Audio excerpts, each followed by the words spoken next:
আম থাকতে থাকতে যদি বন্ধুরা এই জিনিসটা না বানিয়েছেন তাহলে আপনারা প্রচুর মিস করবেন। নমস্কার বন্ধুরা, অনুভা কুকিং ভিলেজ ফুডে আপনাদের সবাইকে স্বাগত জানাই। আজ আপনাদের সঙ্গে শেয়ার করব আম পোড়া শরবত, যেটাকে আম পান্না বলে। ভিডিওটা সবাই দেখতে থাকুন।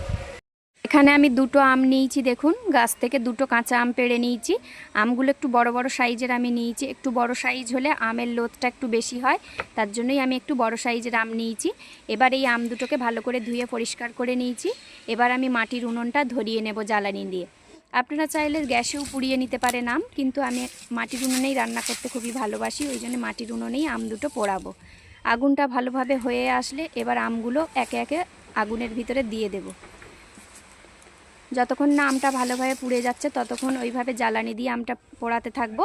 এবার আমটা পুড়ে গেলে তুলে নিয়ে দুটো কাঁচা লঙ্কা ওই আগুনে পুড়িয়ে নেব। দেখুন আমগুলো কত সুন্দরভাবে পুড়ে গেছে, একদম নরম হয়ে গেছে, আর এপাশ ওপাশ খুব ভালোভাবে পুড়ে গেছে। এবার আমি আমগুলোকে ভালোভাবে জলে ধুয়ে পরিষ্কার করে নিয়ে খোসাগুলো আস্তে আস্তে ছাড়িয়ে নেব। খোসাগুলো এইভাবে ছাড়িয়ে নিয়ে একটা চামচের সাহায্যে আমের শাঁসগুলো আমি বের করে নেব। দেখুন আমের যে লোদটা হয়েছিল সেটা আমি বের করে নিয়েছি। এবার দুটো পোড়া কাঁচা লঙ্কা এর সঙ্গে ভালোভাবে মাখিয়ে নিতে হবে। এবার এতে পরিমাণ মতো চিনি দেব, আর দেব পরিমাণ মতো বিট নুন। পরিমাণ মতো বিট নুন দিয়ে এবার এই আমের লোতের সাথে চিনি আর বিট নুন খুব ভালো করে চামচ দিয়ে মেখে নিতে হবে। খুব ভালো করে মাখা হয়ে গেলে এবার ফ্রিজের ঠান্ডা জল এর মধ্যে দিয়ে দেব শরবতটা বানানোর জন্য। আপনারা চাইলে এইভাবেই স্টোর করে রাখতে পারেন, বাড়িতে গেস্ট আসলে তখনই ঠান্ডা জলের সঙ্গে গুলিয়ে দিতে পারেন।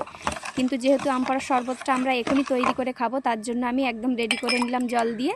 এবার দুটো গ্লাসে আপনাদেরকে সাজিয়ে আমি দেখিয়ে দিচ্ছি কিভাবে। দুটো গ্লাসের মধ্যে আমি আম পোড়ার শরবতটা দিয়ে দিলাম, আর দিলাম দু টুকরো করে বরফ।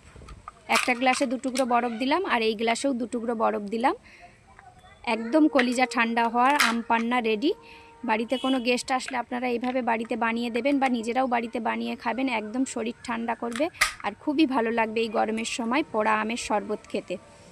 পোড়া আমের শরবত দেখতে আপনাদের কেমন লাগলো, বা বাড়িতে বানিয়েও করে দেখবেন খেতে কেমন হয়েছে, কমেন্টে আপনারা জানাবেন কেমন হয়েছে। আমরা তো খেয়ে দেখেছি, খুবই টেস্টি হয়েছে আর খুবই সুন্দর হয়েছে।